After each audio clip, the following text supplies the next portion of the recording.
You're the only living creature.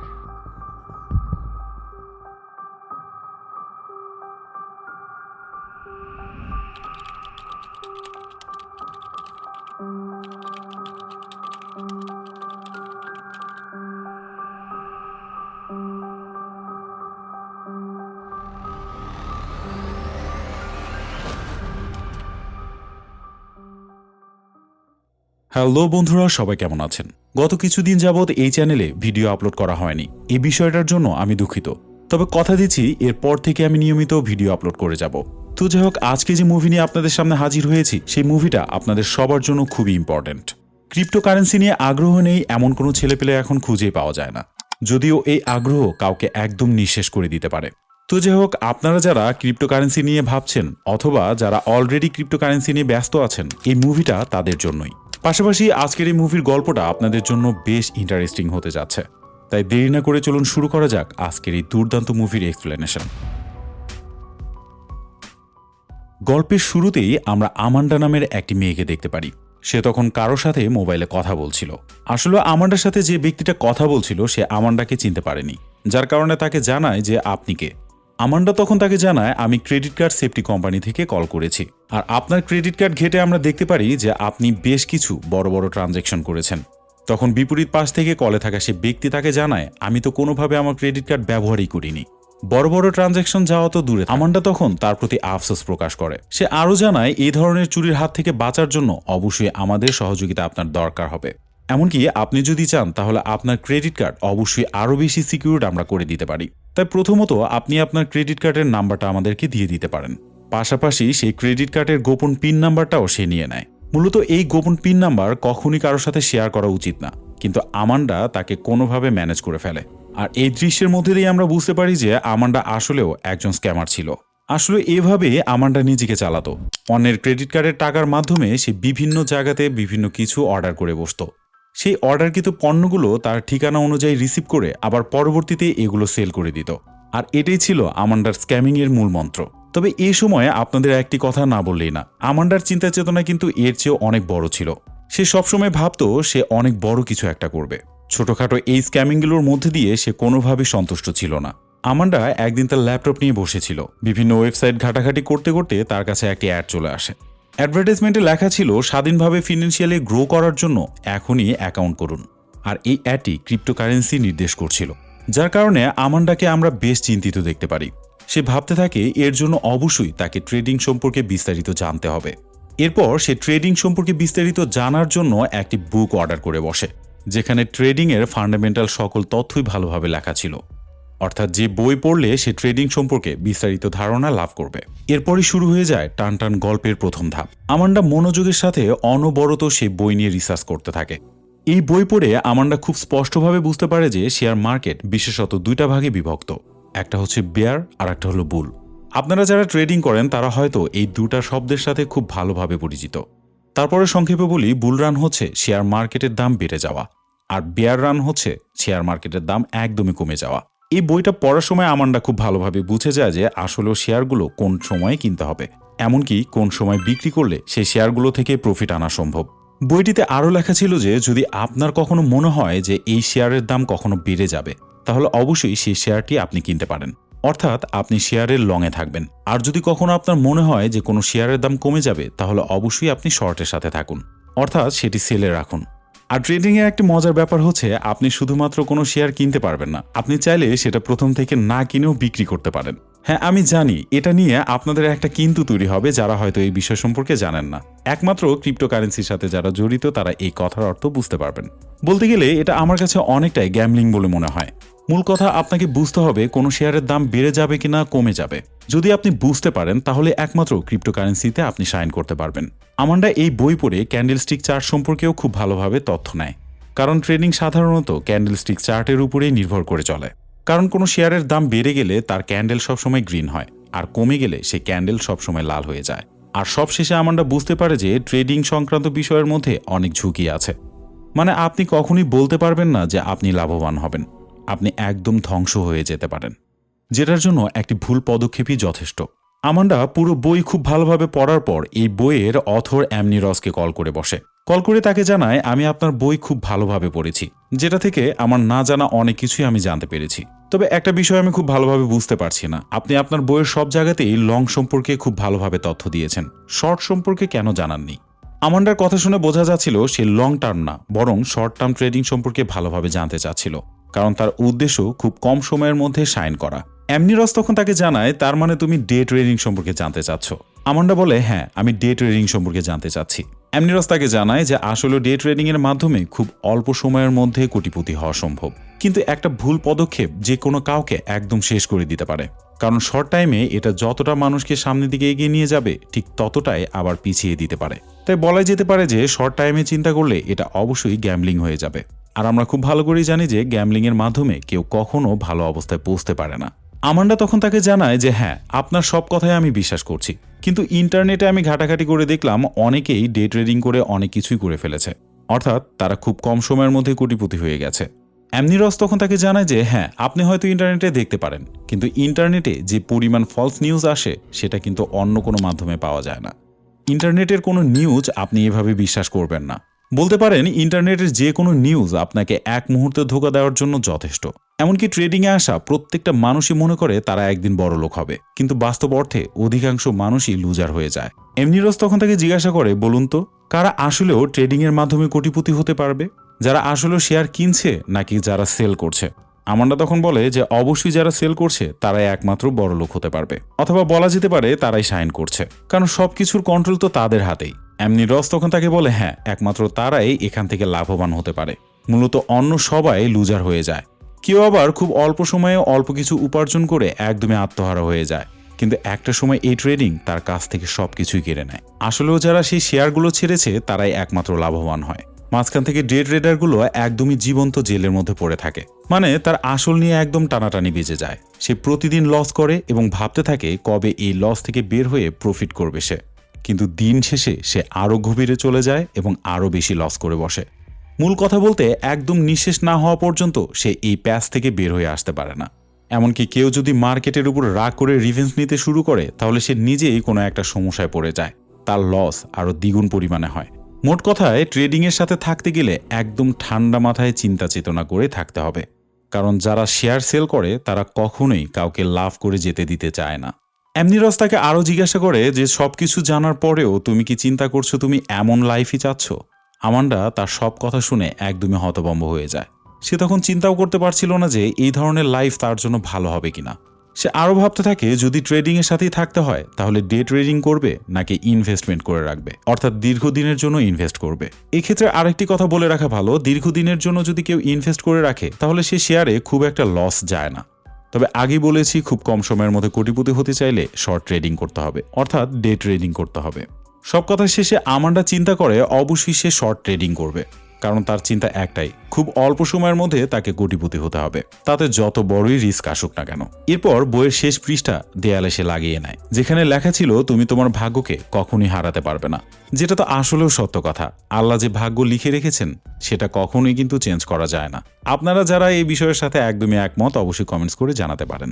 তো যাই হোক, এরপর আমান্ডা অনেক চিন্তা ভাবনা করে একটি ব্রোকার অ্যাকাউন্ট খুলে ফেলে, অর্থাৎ ট্রেডিং করবে বলে ট্রেডিং অ্যাকাউন্ট খুলে ফেলে। এরপর সে মার্কেট মাউথ নামের একটি এজেন্সির সাথে অ্যাড হয়ে যায়, যে মাধ্যমে ট্রেডিংয়ের সাথে যুক্ত অনেক মানুষই অনেক তথ্য লিখত, এমনকি তাদের যে কোনো প্রকার মন্তব্য এখানে লিখত, যার কারণে বলা যেতে পারে যে এই মাধ্যম সবার জন্য বেশ সহযোগী ছিল। সে ঢুকেই বব দ্য ব্রোকার নামের একটি অ্যাকাউন্টকে ফলো করে। আসলে বব দ্য ব্রোকার বেশ নাম করা ছিল। সে ওয়েবসাইটে অনেকগুলো ভিডিও আপলোড করেছিল, যে ভিডিওগুলোতে সে ট্রেডিং সম্পর্কে বিস্তারিত ধারণা দিয়েছিল। এরপর আমান্ডা সে ভিডিওগুলোকে খুব ভালোভাবে দেখতে থাকে, এমনকি নোটবুক নিয়ে সেগুলো রিসার্চও করতে থাকে। এ সময় আমান্ডাকে দেখে মনে হচ্ছিল কেউ বিসিএস ক্যাডার হওয়ার আগেও এতটা কষ্ট করতো না, যতটা কষ্ট সে আসলে ট্রেডিং নিয়ে করছিল। মানে সে একদম আদা জল খেয়ে নেমেছে, ট্রেডিংয়ের মাধ্যমে তাকে কোটিপতি হতেই হবে। এছাড়াও আমান্ডা খুব ভালোভাবে বোঝার চেষ্টা করছিল সে ক্যান্ডেলগুলোকে, যেগুলো রিসার্চ করলে সে যে কোনো সময় বুঝতে পারে আসলে মার্কেট কোন দিকে টার্ন করছে, কারণ সে তো শর্ট ট্রেডিং করবে। তাকে খুব অল্প সময়ের মধ্যে ডিসিশন মেক করতে হবে, তা না হলে বড় সড় লস তার হয়ে যেতে পারে। তো যাই হোক, শেষমেশ তার ট্রেডিংয়ের দিন চলে আসে। আমান্ডা শর্ট ট্রেডিংয়ে বসে পড়ে, কিন্তু দুর্ভাগ্যবশত তার শর্ট ট্রেডিং একদম ফেলার হয়ে যায়। সে প্রথম দিনেই $2700 লস করে বসে। যেটা দেখে আমান্ডা নিজের উপর প্রচণ্ড রেগে যায়। সে বলতে গেলে একদমই চিৎকার চেঁচামেচি করতে থাকে। তারপর সে একটি পেজে নিজেকে লুজার বলে লিখে ফেলে। এরপর আমরা দেখতে পারি সে এই ভাষাটা অর্থাৎ লুজার অনেকগুলো পেজে লিখেছে। আর এখান থেকে বুঝতে পারি সে দিনের পর দিন শুধু লস করেই যাচ্ছে, যেটা রীতিমতো তাকে কষ্ট দিয়ে যাচ্ছিল।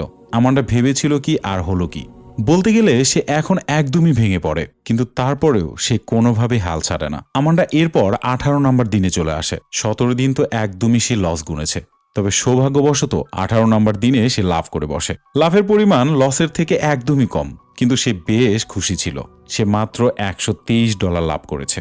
তার সেদিন মনে হচ্ছিল যে হ্যাঁ, সে পেরেছে, এমনকি সে পরবর্তীতে পারবে। যার কারণে সে পেপারের উপরে উইনার লিখে একদমই হ্যাপি হয়ে যায়।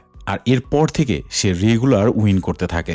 সে প্রতিদিনই পেজের উপরে উইনার লিখে খুশি মনে ঘুমিয়ে পড়তো।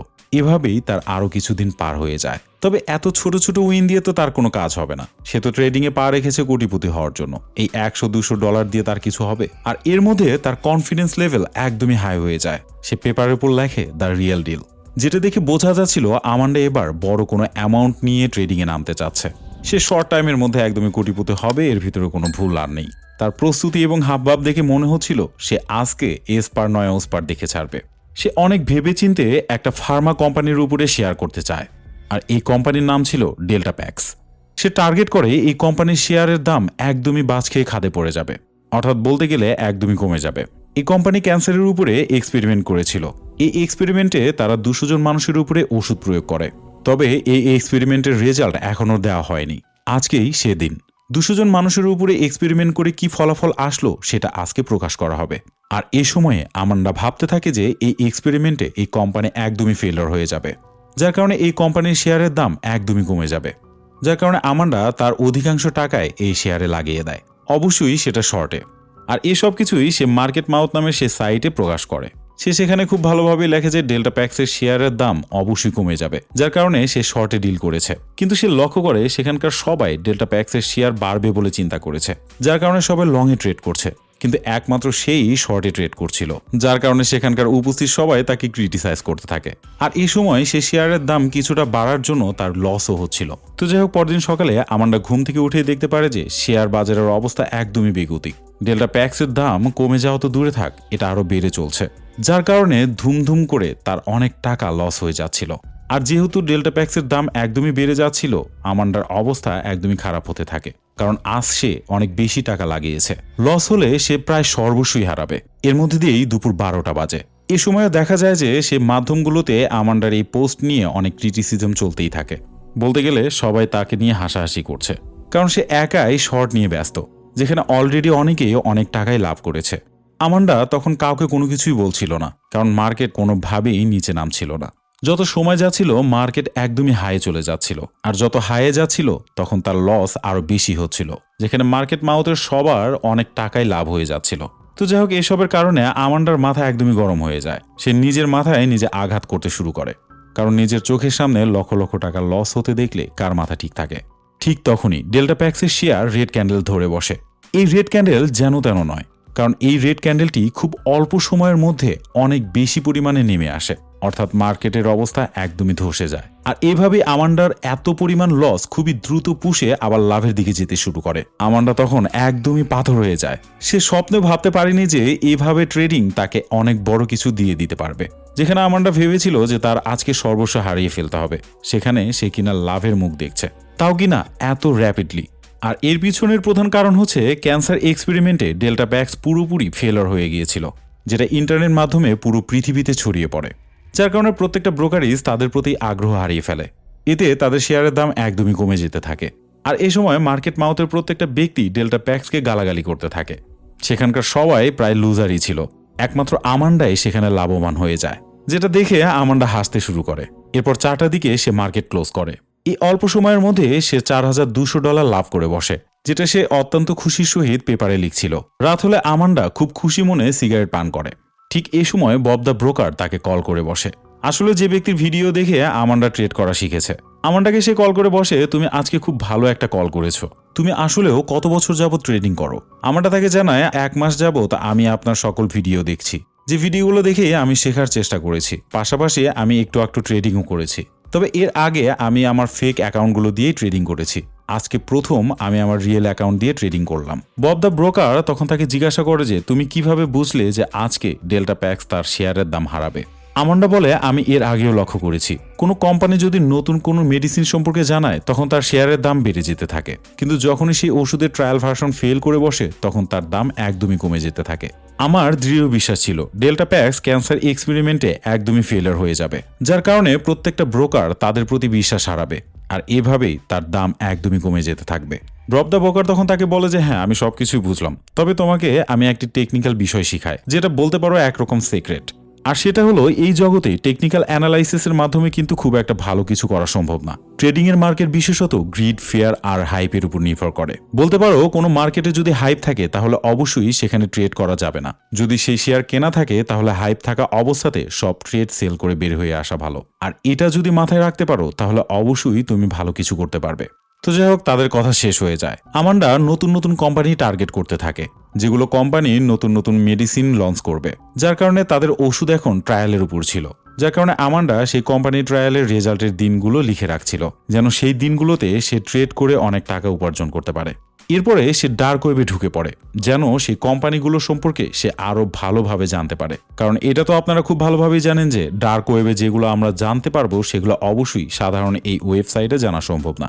সে রীতিমতো এই ইনফরমেশনগুলো নোট ডাউনও করতে থাকে, মানে বলতে গেলে পরবর্তী টার্মসগুলোর জন্য আমান্ডা খুব ভালোভাবে প্রিপারেশন নিতে থাকে।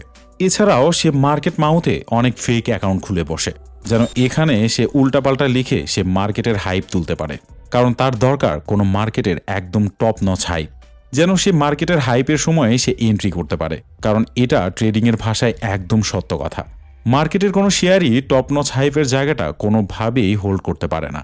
তো যাই হোক, আমান্ডার এই টেকনিক রীতিমতো কাজে লেগে যায়, কারণ মার্কেট মাউথে অনেক বেশি ব্রোকার ছিল। আমান্ডা তার ফেক অ্যাকাউন্টগুলোর মাধ্যমে মার্কেটে হাইপ তৈরি করছিল, উদ্দেশ্য একটাই, একটা মুহূর্তে সে সেল করে সেখান থেকে বেরিয়ে আসবে।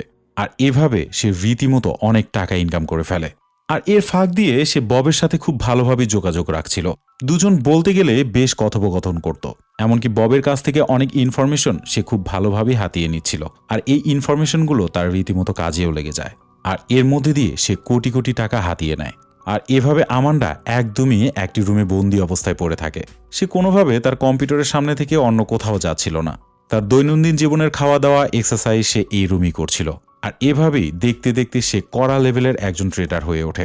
এই সময় আমরা লক্ষ্য করি এতদিন যে এত টাকা সে ইনকাম করেছে সেটাও তার কাছে খুবই তুচ্ছ মনে হয়। সে এরপর আবারও ভাবতে থাকে এর চেয়েও বড় কোনো কিছু তার করা দরকার। মানে আমান্ডা যতটাই পাচ্ছিল না কেন সেটা তার কাছে খুবই ছোটই মনে হচ্ছিল। তার চাওয়ার পরিধি আরো বাড়তে থাকে। তো যাই হোক, আমান্ডা ওষুধ কোম্পানি ঘাটাঘাটি করতে করতে একটা কোম্পানিকে সে পেয়ে বসে, যে কোম্পানির নাম তার কাছে অনেকটাই পরিচিত মনে হচ্ছিল। কোম্পানিটার নাম ছিল ক্লিন থেরাপিউটিক্স। আমান্ডা তখন লক্ষ্য করে সে যে মেডিসিন নেয় সে মেডিসিন কোম্পানির নাম আর এই কোম্পানির নাম সেম, যার কারণে আমান্ডা এই কোম্পানি সম্পর্কে আরো কিছু তথ্য নিতে থাকে। সে ভালোভাবে লক্ষ্য করে যে সেই কোম্পানির সিইও নতুন একটি মেডিসিন লঞ্চ করবে, যে মেডিসিনের উপরে এখনো রিসার্চ চলছে। আর এই মেডিসিন তাদের উপরে প্রয়োগ করা হবে যারা নিয়মিত ট্রেসে থাকে এবং জীবন নিয়ে অনেক চিন্তিত, এমনকি যারা ঠিকমতো ঘুমাতেও পারে না। তো যাই হোক, সেদিন আমান্ডা ঘুমিয়ে পড়ে। তবে ঘুম থেকে ওঠার পর আমান্ডার অবস্থা একদমই খারাপ হয়ে যায়, কারণ সে ঘুম থেকে ওঠার পরে দেখে যে বাইরে অনেক বৃষ্টি হচ্ছে, ইলেকট্রিসিটির আসার কোনো নামই নেই, যার কারণে সে কোনোভাবে ট্রেডিং করতে পারছিল না, এমনকি তার দৈনন্দিন জীবনের কোনো কাজই ঠিকমতো করতে পারছিল না। সে তখন বিভিন্ন জায়গায় কল করে, কারেন্ট কখন আসবে সেটা সম্পর্কে সে জানার চেষ্টা করে, কিন্তু কোনোভাবেই সেদিন কারেন্ট আসছিল না। প্রায় বিকেল হয়ে যায়, তবুও কারেন্ট আসার কোনো নামই নেই। এর মধ্যে আমান্ডা একদমই অস্থির হয়ে যায়। মানে আমান্ডা এত পরিমাণে ট্রেডিং এর বিষয়ে আসক্ত হয়ে গিয়েছিল যে কারেন্ট আসবে না এটা সে কোনোভাবে মেনেই নিতে পারছিল না। আজকে সে একটা ট্রেডিং করতে চেয়েছিল, যে কোম্পানির উপরে সে এটা করত সেই কোম্পানি সম্পর্কে সে আগে থেকে অনেক বেশি রিসার্চ করেছিল। তাই বলা যেতে পারে আজকের পুরো সময়টা তার একদমই লস হয়ে যায়, কারণ আমান্ডার রিসার্চ করা সে স্টকে আজকে টাকা লাগাতে সে পারেনি। তবে মার্কেট ক্লোজ হয়ে যাওয়ার কিছুক্ষণ পরেই কারেন্ট চলে আসে। কারেন্ট আসার সঙ্গে সঙ্গে আমান্ডার ফোন ওপেন হয়, সেখানে ববের একটি মেসেজ চলে আসে। সে আমান্ডাকে বেশ গালাগালি করেছে, কারণ আজ বব এবং আমান্ডা দুজন মিলেই সেই স্টকে টাকা লাগাতে চেয়েছিল। আমান্ডা না থাকার কারণে বব নিজেও সেখানে টাকা লাগায়নি। তবে তাদের রিসার্চ অনুযায়ী তারা যদি সেখানে টাকা লাগাতো তাহলে অবশ্যই অনেক টাকা তারা লাভ করতে পারত। আর এই বিষয়ের কারণে আমান্ডার মাথা একদমই খারাপ হয়ে যায়। সে বারবার ভাবতে থাকে আসলে তার কপাল খুবই খারাপ। এতদিন যে বিষয় নিয়ে সে এত ভালো রিসার্চ করেছে সেটা ঠিকই কার্যকর হয়েছিল, মাঝখান থেকে সে স্টকে সে টাকা লাগাতে পারেনি। আর এই কারণে সে পাওয়ারফুল একটি ড্রাগ ডোজ নিয়ে ফেলে, যার কারণে সে নিজের উপরের সকল কন্ট্রোলই হারিয়ে ফেলে। সে এই সময় দেখে আশেপাশে সবকিছুই মুভ করছে, মানে বুঝতেই পারছেন সে এতটাই ড্রাগ নিয়েছিল যে সে আশেপাশে সবকিছুকে নড়াচড়া করতে দেখছে। এদিন রাতে অস্বাভাবিক অনেক কিছুই সে করে ফেলে, কারণ সে কোনোভাবেই নিজেকে কন্ট্রোল করতে পারছিল না। আর এভাবেই একটা মুহূর্তে সে ঘুমিয়ে পড়ে। সকালবেলা ঘুম থেকে উঠে সে একদমই হতভম্ব হয়ে যায়। এ সময় তার নেশার ঘোর আর থাকে না। সে খেয়াল করে তার এক হাত কাটা, অন্য হাতে একটি চাকু, যেটা দেখে খুব ভালো করেই সে বুঝতে পারে যে সে নিজের হাত নিজেই কেটেছে। এ সময় আমান্ডা অনেক ভয় পেয়ে যায়। এরপর সে দেয়ালের দিকে তাকায়, যেখানে সে নিজেরই রক্ত দিয়ে অ্যারো চিহ্ন দিয়েছিল। অর্থাৎ নেশার ঘোরে সে নিজেকেই নিজে কোনো গাইডলাইন দিয়েছে। অ্যারো অনুযায়ী সে মুভ করতে থাকে। নির্দেশ অনুযায়ী সে শেষ মুহূর্তে এসে দেখে সে একটি পেজে কি যেন লিখে রেখেছে। পেজটির সামনে গিয়ে সে দেখতে পারে জন হ্যামিল্টন নামের কাউকে সে খুঁজতে বলেছে। অর্থাৎ এই লেখাটি সে আগের দিন রাতে নিজের জন্যই লিখে রেখেছে। নেশার ঘোরে কিভাবে সে লিখেছে সেগুলোর কোনো কিছুই তার মনে নেই, তবে যা লিখেছে সেটা তো সে পেয়েছে। আসলে আমান্ডার নেশার মাঝেই ক্লিন থেরাপিউটিক্স নামের সেই কোম্পানি সম্পর্কে সকল তথ্যই নেওয়ার চেষ্টা করেছিল। তো যাই হোক, সে সার্চ করতে শুরু করে জন হ্যামিল্টন আসলে কে ছিল। গুগলে সার্চ করতেই সে সেখানে অনেকগুলো অ্যাকাউন্ট পেয়ে যায়, মানে এই নামে যতগুলো মানুষ আছে সেই মানুষগুলোর অ্যাকাউন্ট সে পেয়ে যায়। তবে জন হ্যামিল্টন নামের এত মানুষের ইনফরমেশন তার তো দরকার নেই। তার দরকার সে নির্দিষ্ট একটা জন হ্যামিল্টনের সকল তথ্য। আর সেই তথ্য সে পেয়ে যায় যখন সে জন হ্যামিল্টন ডেথ নামে একটা সার্চ দেয়। অর্থাৎ জন হ্যামিল্টন এখন মৃত, যাকে সে খুঁজছে। এবার সে দেখতে পারে জন হ্যামিল্টনের নামে একটি নিউজ আছে। আসলে এই ব্যক্তি একজন আর্মি ছিলেন। নিউজে লেখা ছিল 25 বছরের জন হ্যামিল্টন নামের এই আর্মি পুলিশের সাথে গোলাগুলি করতে গিয়ে মারা গিয়েছে। আর এখানে পুলিশ দাবি করেছিল যে সে মানসিক একজন রোগী ছিল। ভারসাম্য হারিয়ে ফেলার কারণে এই ঘটনাটি ঘটেছে। পুলিশ আরও দাবি করেছিল জন হ্যামিল্টন নামের এই ব্যক্তিটাই নাকি সর্বপ্রথম পুলিশের দিকে বন্দুক তাক করেছিল, যার কারণে পুলিশ তাকে গুলি করতে বাধ্য হয়েছিল। তবে জন হ্যামিল্টনের মা সেই সময় এই সব কিছুই মিথ্যা বলে দাবি করেছিল। আসলেও তার ছেলের মেন্টাল কোনো সিকনেসই ছিল না। এমনকি জন হ্যামিল্টনের ভাইও এটা দাবি করেছিল যে সে কোনোভাবে পাগল ছিল না, বরং তাকে পাগল সাজানোর একটা নাটক তৈরি করা হয়েছে। যে নিউজগুলো দেখে খুব ভালোভাবে বোঝা যাচ্ছিল যে তার মৃত্যুর সাথে একটি মারাত্মক রহস্য জড়িয়ে আছে। আমান্ডা আরও বুঝতে পারে যে আসলে সে ওষুধ কোম্পানির সাথে জন হ্যামিল্টনের কোনো না কোনো একটা কানেকশন ছিল, আর এই মৃত্যুটা হয়তো সেই কোম্পানির জন্যই ঘটেছে। তবে সে পুরোপুরি নিশ্চিত ছিল না যে আসলে এর পিছনে কারণটা কি, এমনকি কি বা রহস্য এর ভিতরে লুকিয়ে আছে। সে এই বিষয়টা নিয়ে আরো বেশি মনোযোগী হয়ে পড়ে, খুঁজতে শুরু করে এর পিছনে আসলে কি রহস্য আছে। খুঁজতে খুঁজতে সে একটি লিস্ট পেয়ে যায়, যে লিস্টে প্রায় 200 জনের উপরে একটি ওষুধ প্রয়োগ করা হয়েছিল। আর এই 200 জনের লিস্টের মধ্যে জন হ্যামিল্টনের নাম সে খুঁজে পায়। আমান্ডা তখন খুব ভালোভাবে বুঝতে পারে যে আসলে এই কোম্পানি জন হ্যামিল্টনের উপরেও ওষুধ প্রয়োগ করেছিল, মানে জন হ্যামিল্টনের উপরে তারা এক্সপেরিমেন্ট করেছে। এমনকি আমান্ডা সেই মেডিসিন কোম্পানির ওয়েবসাইটে গিয়েও একই জিনিস দেখতে পেরেছিল, যেখানে সেই কোম্পানির সিইও ডিক্লেয়ার করেছিল যে সে একই সাথে অনেকগুলো আর্মির উপরে এই ওষুধ প্রয়োগ করেছে। আর জন হ্যামিল্টনও তো একজন আর্মি ছিলেন। আমান্ডা পরিষ্কার সবকিছু বুঝে যায়, কারণ এর চেয়ে বড় প্রমাণ আর হয় না। আমান্ডা তখন জন হ্যামিল্টনের মার নাম্বারটা কালেকশন করে। এরপর সে নাম্বারে সে রীতিমতো কল করে বসে। জন হ্যামিল্টনের মা তখন সবকিছুর পিছনে সেই মেডিসিন কোম্পানিকে দায়ী করতে থাকে। অর্থাৎ আমান্ডার সন্দেহের সাথে জন হ্যামিল্টনের মার সন্দেহ পুরোপুরি মিলে যায়। জন হ্যামিল্টনের মা আমান্ডাকে বলতে থাকে যে আমার ছেলের মৃত্যুর পিছনে একটি ওষুধ কোম্পানি দায়ী। আমার ছেলে যখন ছুটিতে বাসায় এসেছিল তখন সেই কোম্পানি একটি ওষুধের মাধ্যমে এক্সপেরিমেন্ট করছিল। আমার ছেলের উপরেও তারা ওষুধ প্রয়োগ করেছিল। ওষুধটি প্রয়োগ করার কিছুদিনের মধ্যে আমার ছেলেটা পুরোপুরি পাগলের মতো হয়ে গিয়েছিল। আমার ছেলে তখন বারবার বলছিল বাসায় থাকা অবস্থাতেই সে বুলেট এবং বোমার শব্দ শুনতে পাচ্ছিল। আর এইভাবে আমার ছেলে দিন দিন মানসিকভাবে ভেঙে পড়তে থাকে। আর এরপরে কিছু পুলিশ আমাদের দরজার সামনে চলে আসে। দরজা খুলতেই সে পুলিশগুলো বলে আমার ছেলে নাকি কোনো একটি মলে কোনো একটা অপরাধ করে এসেছে। এ সময় আমার ছেলে তাদের উপর আক্রমণ করার আগেই তারা আমার ছেলেকে গুলি করে সেখানে মেরে ফেলে। আসলে এই সব কিছুর পেছনে দায়ী ছিল সেই কোম্পানি, যারা আমার ছেলের উপরে সেই মেডিসিন টেস্ট করতে গিয়ে আমার ছেলের সকল কিছুই নষ্ট করে দেয়। আর তাদের ভুল এক্সপেরিমেন্ট সম্পর্কে দেশবাসী যেন না জানতে পারে, যার কারণে আমার ছেলেকে সঙ্গে সঙ্গে তারা মেরে ফেলেছে। আমান্ডা সবকিছু ভালোভাবে বুঝে শুনে চিন্তা করতে থাকে। সে এই সুযোগটাকেও কোনোভাবে হাতছাড়া করতে চায় না। জন হ্যামিল্টনের ভাই জ্যাককেও সে কল করে বসে। জ্যাককে সে রীতিমতো উস্কাতে শুরু করে, যেন জ্যাক কোনোভাবেই সে কোম্পানিকে ভালো অবস্থায় রাখতে না চায়। আমান্ডা রীতিমতো জ্যাককে এই কোম্পানির বিরুদ্ধে রিভেঞ্জ নেওয়ার জন্য বলতে থাকে। এরপর আমান্ডা সেই ওষুধ কোম্পানির হেডকোয়ার্টারটিও খুঁজে বের করে। এমনকি সেই কোম্পানির সকল কিছুই সে রিসার্চ করতে থাকে। এই কোম্পানির ভিতরে কোথায় কি আছে না আছে সবকিছুর তথ্যই সে কালেকশন করতে থাকে। এরপর রাত ৩টার সময় সে ববকে কল করে বসে। ববকে সে জানায় ক্লিন থেরাপিউটিক্স নামের একটি ওষুধ কোম্পানি আছে, যেটার উপর আমরা কালকে কাজ করতে পারি, কারণ কালকেই তারা একটি ট্রায়াল মেডিসিনের রেজাল্ট প্রকাশ করবে। বব তখন আমান্ডাকে বলে, তুমি শুধু আমাকে জানাও যে এই কোম্পানির শেয়ারের দাম বেড়ে যাবে না কমবে। আমরা এই সময় দেখি আমান্ডা সেই কোম্পানির নাম লিখেছে, তার পাশেই রেড কালারের একটি ডাউন অ্যারো আঁকানো ছিল, অর্থাৎ আমান্ডা টার্গেট এই কোম্পানির শেয়ারের দাম একদমই কমে যাবে। কিন্তু সে ববকে উল্টো জানায়, তাকে সে জানায় আজকে এই কোম্পানির শেয়ারের দাম বেড়ে যাবে।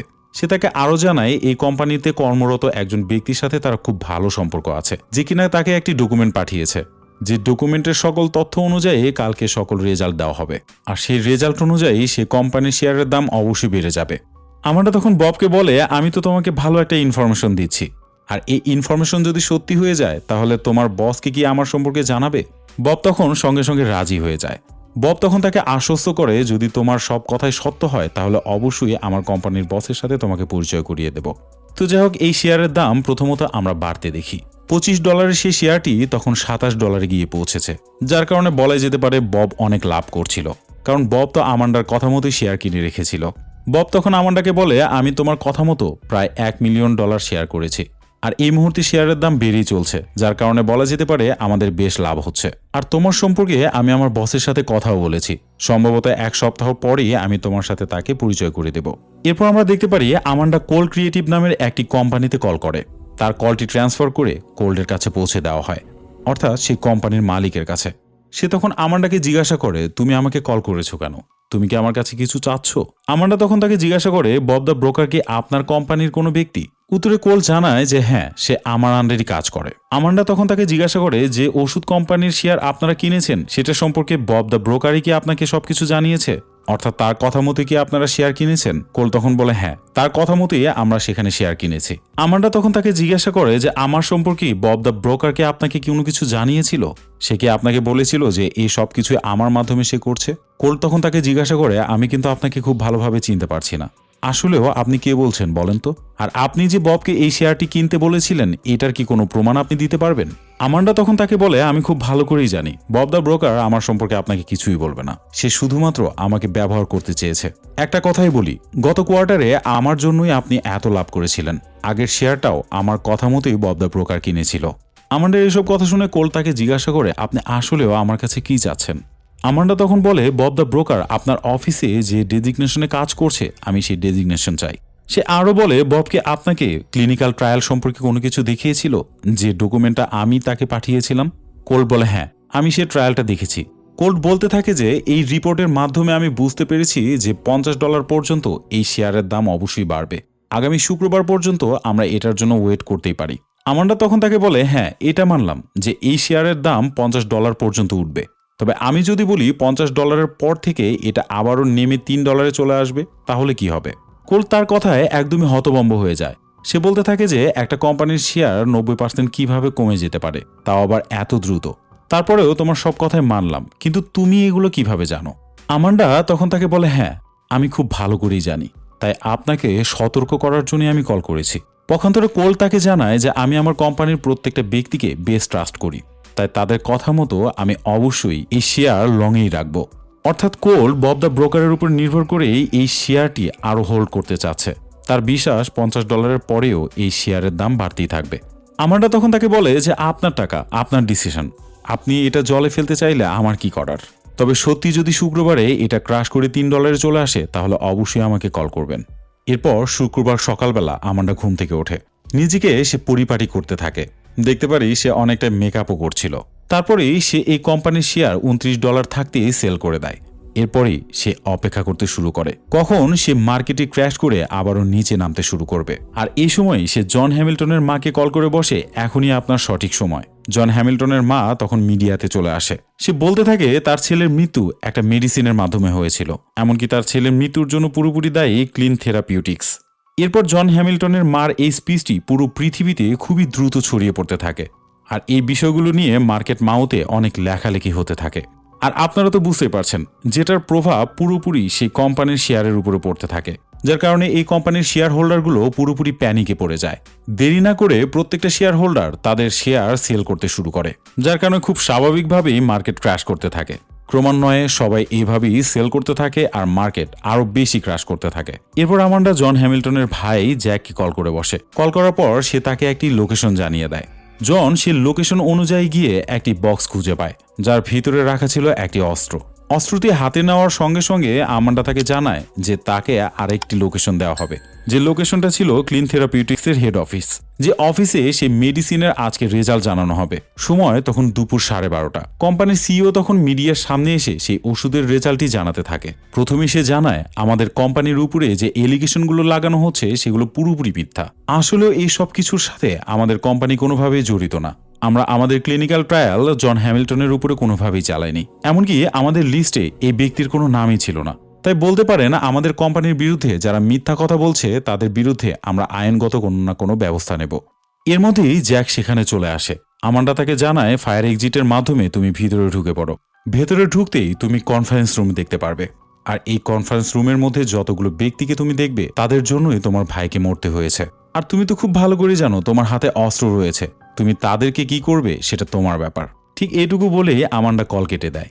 এ সময় আমরা দেখতে পারি আমান্ডা সেই সিইওর লাইভ দেখছিল, মানে এই সময় সে অপেক্ষা করছিল সে লাইভে কখন সে গন্ডগোলগুলো দেখতে পারবে। আমান্ডার টার্গেট এবার পুরোপুরি পূরণ হয়ে যায়। জন ভিতরে ঢুকে একাধারে সবাইকে গুলি করে সেখানকার 7 জনকে সঙ্গে সঙ্গে মেরে ফেলে। আর পুরো এরিয়া লাইভে থাকার জন্য এই সংবাদটি চারদিকে ছড়িয়ে পড়ে। আর এই নিউজ নিয়ে মার্কেট মাউথও রীতিমতো ঝড় উঠে যায়। আর এগুলোর কারণেই শেয়ারের দাম একদম নিচে যেতে শুরু করে, যেটা দেখে আমান্ডা পুরোপুরি খুশি হয়ে যায়। একে তো কোম্পানি তার ভুলের শাস্তি পাচ্ছে, অন্যদিকে আমান্ডার টার্গেট পুরোপুরি কমপ্লিট হচ্ছে। আর মার্কেট যখন অস্বাভাবিকভাবে ক্র্যাশ করতে থাকে তখন সেটার গতি আরও বাড়তে থাকে, কারণ যেসব ব্যক্তি লংয়ে শেয়ার করে রেখেছিল তারাও শেষ পর্যন্ত সেল করে দেয়। ঠিক এই সময়ে ববের কল চলে আসে। কলটি রিসিভ করে আমান্ডা ববকে বলে, তোমার কি মনে আছে তুমি আমাকে একটা কথা বলেছিলে? সেটা হলো আগুন তুমি নিজেই লাগাও, যেন তুমি জানতে পারো আগুনটা কোথায় আছে, যার কারণে তুমি সে আগুনে কোনোভাবে পুড়বে না, সেখান থেকে নিজেকে বাঁচাতে পারবে। বব তখন তাকে বলে, তাহলে এই সব কিছুর পিছনে তুমি দায়ী, তাই না? এর উত্তরে আমান্ডা কোনো কিছু না জানিয়ে তাকে বলে দেয় গুড বাই বব। বাস, এরপরই কলটি সে কেটে দেয়। আর এভাবেই বিকাল 4টা বেজে যায়, মার্কেট ক্লোজিং টাইম। আমান্ডা তখন তার প্রফিট দেখে একদমই হতভম্ব হয়ে যায়। সে নিজে তখন কান্না করতে থাকে, আবার কিছুক্ষণ পরে সে হাসতেও শুরু করে। আসলেও তার এই মিশ্র প্রতিক্রিয়াগুলো ছিল শুধুমাত্র তার এত উইনিং এর কারণে, কারণ আজকে সে সবচেয়ে বেশি প্রফিট করেছে। আর এই প্রফিটার যোগ্য একমাত্র সে নিজেই, কারণ সবকিছু সে নিজের আন্ডারে নিয়েছিল। সেই ওষুধ কোম্পানির শেয়ার মার্কেটকে আমান্ডা পুরোপুরি পুতুলের মতো নাচিয়েছে। এরপর সে একটি পেজ নিয়ে সেখানে উইনার লেখে, এমনকি নিচে সে আজকে কত টাকা উইন করেছে সেটার সংখ্যা লিখতে থাকে। পাশাপাশি মিস্টার কোল্ডও তাকে কল করে, কারণ সেই কোম্পানির শেয়ারের দাম আসলেও $3 নেমে এসেছিল। কোল্ড তখন তাকে বলে, তোমার কথা না শুনে আমি অনেক বড় বোকামি করেছি, আমার কোম্পানি $15 মিলিয়ন লস করেছে। আমান্ডা তার কথা শুনে বলে, আগামী শুক্রবারের মধ্যে আপনার সকল লস যদি আমি পুষিয়ে দিতে পারি তাহলে কেমন হবে? কোল্ড তখন তাকে খুব ঠান্ডা মাথায় বলে, আমি তোমাকে তাহলে কোম্পানির সবচেয়ে হায়ার পজিশন দেওয়ার জন্য রেডি হয়ে আছি, তুমি কি আমার কোম্পানিতে জব করার জন্য রেডি আছো? এরপরে কোল্ড আমান্ডাকে নেক্সট মানডেতে দেখা করার জন্য অনুরোধ করে। আর এরপরে আমান্ডা তার সকল ফাইল পুড়িয়ে দিতে থাকে। ঠিক যে পেজগুলোতে এতদিন কত টাকা সে লস করেছে এবং লাভ করেছে সেগুলো লেখা ছিল, তার সকল রিসার্চের সবকিছুই এখানে লেখা ছিল। আর ঠিক এমন রহস্যময় জায়গাতেই ফাইনালি আমান্ডা সেই রুম থেকে বেরিয়ে আসে। মুভিটির গল্প এখানে শেষ হয়ে যায়। পরবর্তীতে আমান্ডা সেই কোম্পানিতে অ্যাটেন্ড করেছিল কিনা সেটা এখানে আর দেখানো হয়নি। আপনাদের কি মনে হয়, আমান্ডা কি কোল্ডের সেই কোম্পানিতে জয়েন করেছিল, নাকি এটাই ছিল তার ট্রেডিং জগতের শেষ দিন? কমেন্টস করে জানাতে একটু ভুলবেন না। তো যাই হোক, এই মুভির গল্পের পরে আমি পার্সোনালি একটা কথা আপনাদের উদ্দেশ্যে বলতে চাচ্ছি, আর সেটা হলো আপনারা যদি ট্রেডিং এর মধ্যে থাকেন তাহলে আহ্বান করব সেখান থেকে বেরিয়ে আসবেন, কারণ ট্রেডিং এর জগৎটা অধিকাংশ মানুষের জন্যই অমঙ্গলজনক। তো যাই হোক, আজকে বিদায় নিতে হচ্ছে, দেখা হবে পরবর্তী আরেকটি ভিডিওতে। ততক্ষণে সবাই ভালো থাকবেন, সুস্থ থাকবেন। আল্লাহ হাফেজ।